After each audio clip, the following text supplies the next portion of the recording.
فرعون کی ایک ہیئر ڈریسر کی سٹوری ہے، آتھینٹک ہے۔ امام احمد نے اپنی مسند میں سے نریٹ کیا، اور امام طبرانی نے نریٹ کیا، ابن حبان نے نریٹ کیا، اور امام حاکم نے نریٹ کیا۔ وہ اس کی فرعون کی بیٹی کے بال کام کر رہی تھی، اور وہ کام کرتے کرتے اس کے ہاتھ سے وہ کام گر گئی۔ اور فرعون کون تھا؟ جو کہا کرتا تھا کہ میرے علاوہ کوئی الہ ہے؟ قال انا ربکم الاعلی، میں سب سے بڑا رب ہوں اس کائنات کا۔ اس کی بیٹی کے بال کام کر رہی تھی، تو اس کے ہاتھ سے وہ کنگھی گری، تو اس نے کنگھی کو اٹھایا اور کہتی بسم اللہ۔ تو اس کی بیٹی نے پوچھا اللہ ربی، نعوذ باللہ، کہ اللہ یعنی میرا رب؟ فرعون کی بات کر رہی ہوں؟ کہتی نہیں، اللہ ربی و ربک، میرا رب اور تیرا رب اللہ، جو تیرے باپ کا بھی رب ہے۔ تو اس نے کہا یہ تم کیسے کہہ سکتے ہو؟ میرا باپ تو میرا باپ ہے، جو اس کے علاوہ کوئی الہ نہیں ہے۔ تو اس نے کہا نہیں، یہ اللہ ہے جو آسمان اور زمین کا رب ہے۔ اینڈ میں اس کو پیرافریز کر رہا ہوں، I'm not quoting the exact words۔ اور پھر اس نے ایگزیکٹ ورڈز کیا ہیں؟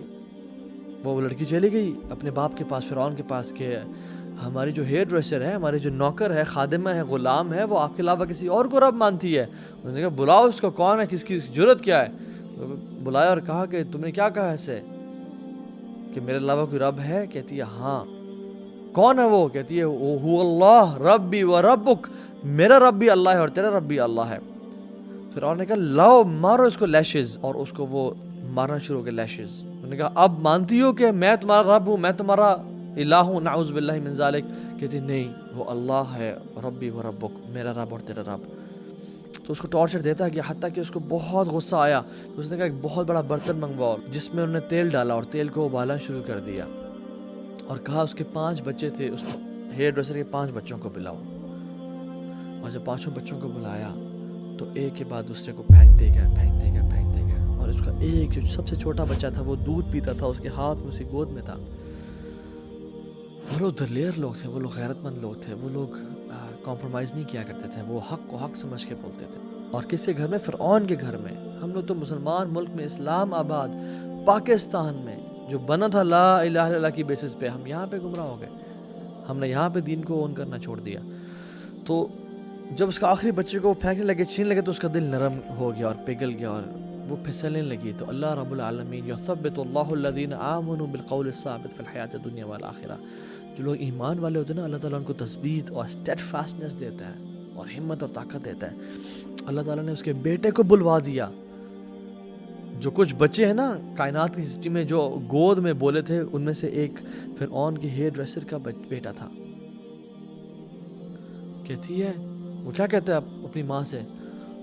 اصبری یا امی، اصبری یا امی انکی علی الحق، ماں آپ صبر کریں، آپ حق پہ ہیں۔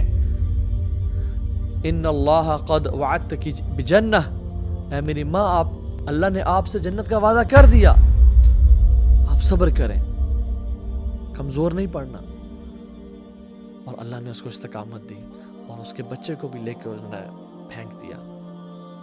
اور جب اس کی باری آئی تو وہ کہتی ہے فرعون، تیرے سے آخری ریکویسٹ ہے، تو مانے گا یا نہیں مانے گا وہ تیری مرضی ہے، لیکن میری طرف سے آخری ریکویسٹ ہے۔ اس نے کہا کیا؟ تو بول، میں مانوں گا۔ کہتی ہے کہ جب ہم سب جل جائیں اور مر جائیں اور ہماری ہڈیاں رہ جائیں، تو بس تو ایک کام کرنا، ہماری ہڈیوں کو ایک قبر میں اکٹھا کر دینا۔ آئی وانٹ کہ قبر میں بھی ہم لوگ ساتھ ہوں، اور اللہ کی جنتوں میں ہم لوگ ساتھ ہوں۔ یہ وہ لوگ تھے جنہوں نے اپنی زندگیاں قربان کر دیں دین کے لیے، اسلام کے لیے۔ Imagine entering our grave. Imagine entering 6 feet under the grave where there is no electricity. There are no cash, no ATM cards, no designations, no 21st grade and brigadier and general, ya chief of army staff, ya PM or nothing. It is just your actions. گھر والے پھینک کے واپس چلے جاتے ہیں اور حساب کتاب کرتے ہیں کہ کتنا مال چھوڑ کے گیا ہے یہ، تاکہ ہم آپس میں تقسیم کر لیں، اور ہم لوگوں کا مال اکٹھا کرتے رہ جاتے ہیں۔ ان واقعات میں عبرت ہے، سوچنے کی باتیں ہیں، یہ صرف ٹائم پاس کے لیے نہیں ہے۔ سو آج ڈیسائیڈ کریں کہ ہم کتنی قربانی دینے کے لیے تیار ہیں اللہ تعالیٰ کے لیے۔